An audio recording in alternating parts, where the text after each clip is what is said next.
Share the story that I call Lost and Found. It was on fake grass against a fake tree, but our first kiss was definitely real. That was the summer of 2018, just a few weeks after I had top surgery, a bit more than a year after I came out as trans. I had lost almost everything, and I was not okay. When my husband told me he didn't want anything to do with me because he had enough male friends, I packed my bag and ended up in a new apartment with a mattress on the floor. I felt heard, betrayed, and free at the same time, on the edge of a cliff. Craving to be loved and accepted, I used people for a night, for a month, mixing desire and lust for love.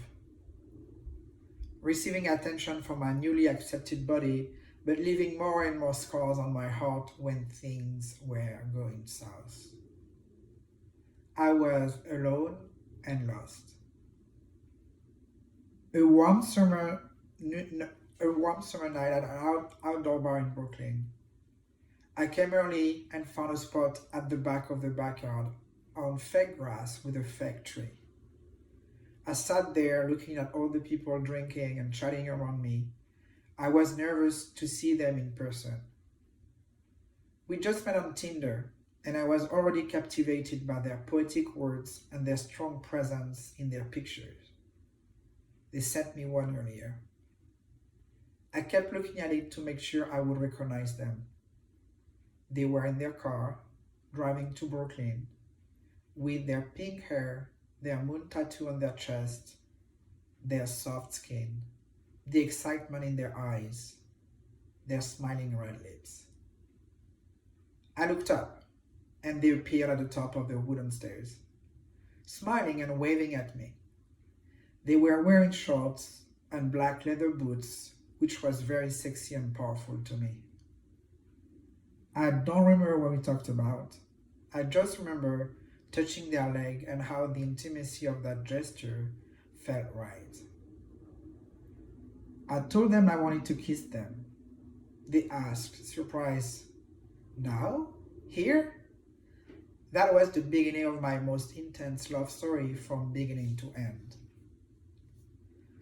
Intense and love together means that we were loving each other deeply, that we had the most beautiful moments, that we had the most painful ones. We were two lost hearts, craving love and belonging, falling into each other's bottomless need for acceptance. Two trans persons rejected for who they were, leaving behind them years of marriage with a cis husband. We had something else in common. We were both the parents of a gender expensive kid who had to grow up with a parent who came out as trans. We were afraid of having our kids meet too soon, but we kept talking about one day creating a queer dream home with ourselves and our kids.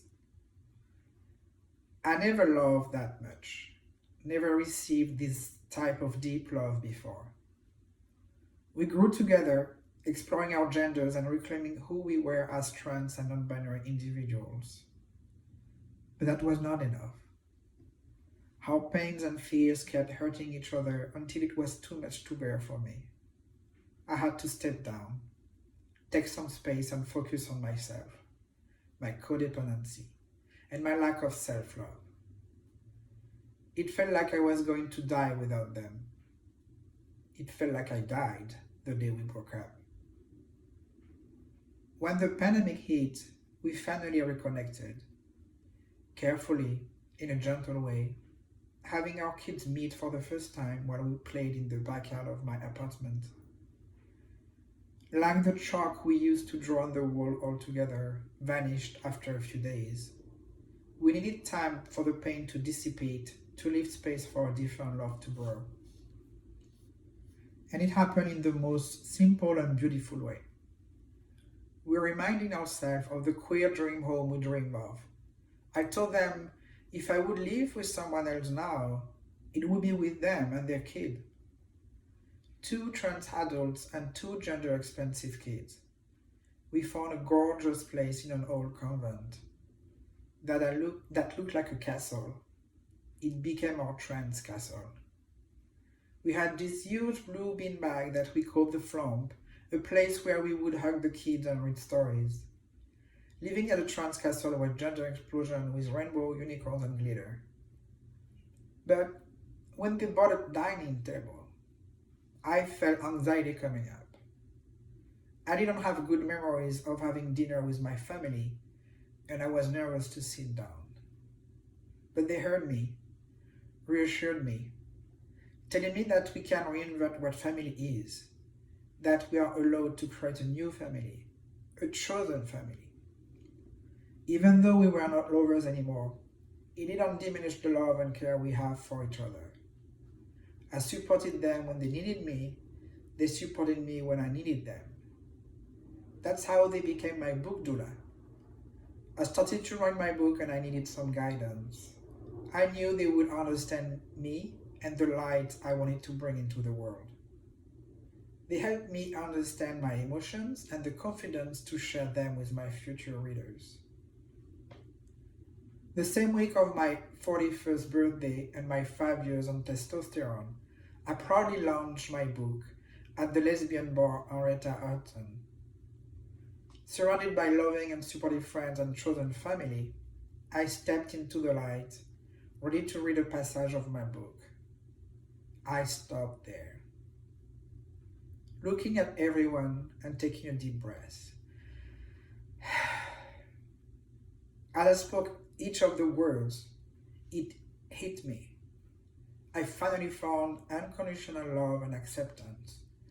I found home.